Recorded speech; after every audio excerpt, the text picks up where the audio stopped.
In the first I have developed my drone using the 8-bit microcontroller. But as you can see, it is not very much stable. That's why we are going to start our new project based on 32-bit microcontroller. Hello everyone, I am Arjun Singh. Today I am going to start my new course to develop the flight controller based on stm32. So what our learning outcomes from this course is develop the firmware for our flight controller.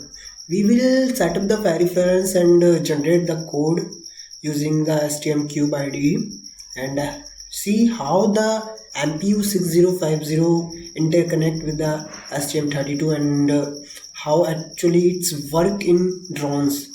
And we will see the sensor interface how the ESCs controls clockwise and counterclockwise at all, and we will also understand the data retrieving and transmitting kind of things, and what actually the ESC calibrations is and how actually is done using the microcontrollers at all. And we will also understand the PID controller while self-labeling mode, and also we will understand the safety functions which is used in the drone, basically like fail-safe and connection checks at all.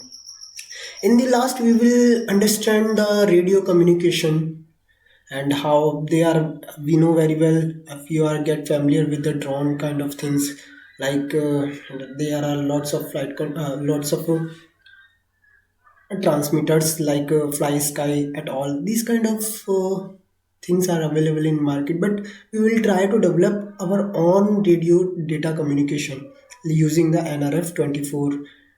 These are the basic learning outcomes from our this course. Okay, so let me start the first chapter. What we will do in this chapter is this is our the first chapter, where you can see the block diagram of the drone.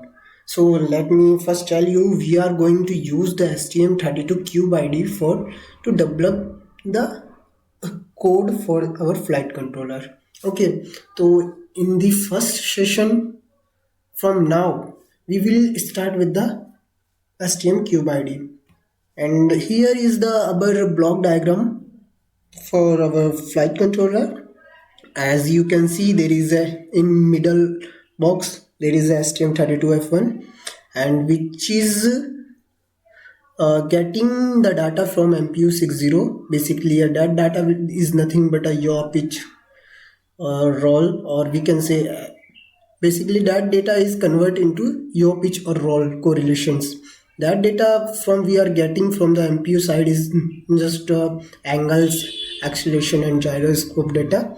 And apart from that, you can also see that there is a data which is getting out to the BLDC motor drivers, which is nothing but the electric speed controller. We will understand that things also in deeply as we go with the flow. Okay, in the end we can see the two block diagrams. Other peripherals means if we want to connect the UART communications like telemetry kind of things, we will also done if we will got the enough time and enough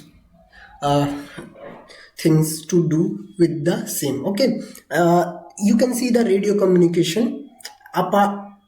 For this movement, firstly we will use the fly sky to retrieve the data from radio to transmitter side and transmitter to our stm32 side.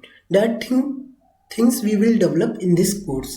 So this is the basic overview of chapter 1, and from now we will do all the practical things.